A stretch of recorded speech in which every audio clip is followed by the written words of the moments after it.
Solo levelling एक ऐसी मानवा है जिसने इस जॉनर को रीडिफाइन किया, रिकॉर्ड्स बनाए और अब तक के सबसे हाईएस्ट रेटेड मानवा का टाइटल हासिल किया।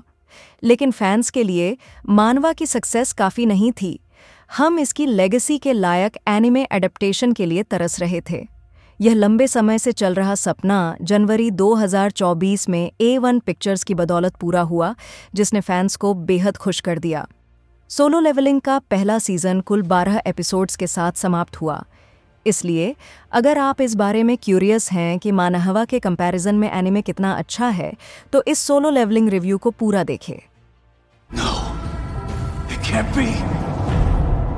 सोलो लेवलिंग में सबसे पहली चीज़ जो सबसे अलग है वह इसका ब्रेथ टेकिंग एनिमेशन है। मनहवा की आर्ट बहुत शानदार थी, जो इसकी बड़ी सक्सेस का एक मेजर रीज़न है। A1 पिक्चर्स को उस दुनिया को जिंदा करने के इस टास्क का सामना करना पड़ा और उन्होंने शानदार परफॉर्म किया। एनिमे में एक E-रैंक हंटर की थ्रिलिंग जर्नी को दिखाया गया है, जो भयानक डंजन्स, कैप्टिवेटिंग कैरेक्टर्स और मॉन्स्ट्रस दुश्मनों से भरे रेल्म में इवॉल्व होता है। जहां इसका एनिमेशन लिमिटलेस है, मेरी एकमात्र शिकायत इसके कैरेक्टर डिज़ाइंस है। हालांकि ये डील ब्रेकर नहीं है, लेकिन मुझे मनहवा की स्टाइल पसंद आई और जिन्वू का डिज़ाइन मेरी एक्सपेक्टेशंस पर खरा नहीं उतरा। हालांकि फाइट सीन्स में डिटेल पर काफ़ी ध्यान देने से इसकी भरपाई हो जाती है। Dynamic camera work, seamless transitions और फ्लूइड एनिमेशन एक्शन सीक्वेंसेस को पूरी तरह से नए लेवल पर ले जाते हैं। मैजिकल क्रीचर्स के साथ ब्लडी बैटल से लेकर भयंकर डंजन कॉन्फ्लिक्ट्स तक हर मोमेंट दिल दहला देने वाला है। एक्शन एनिमे फैंस, ये आपके लिए है।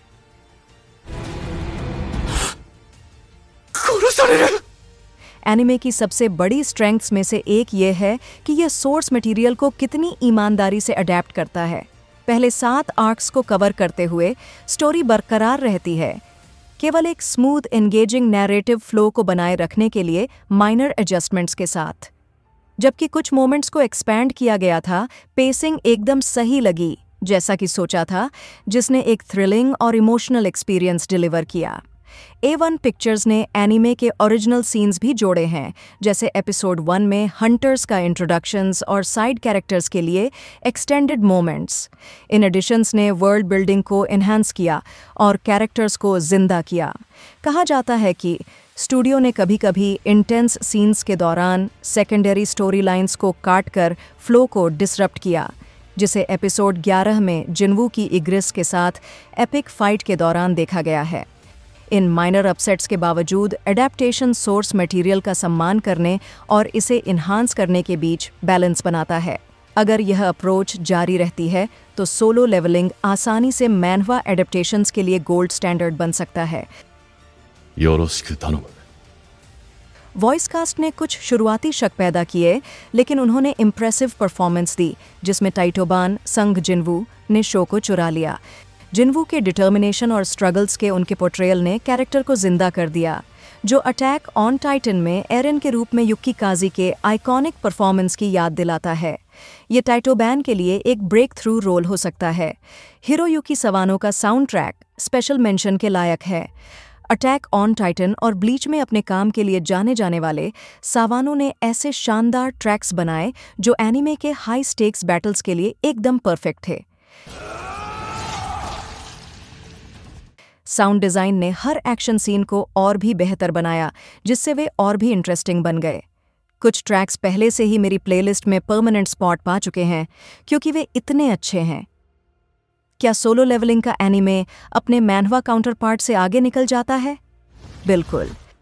सीज़न 1 एक बेहतरीन एडेप्टेशन है जो सोर्स मटेरियल को नई ऊंचाइयों तक ले जाता है।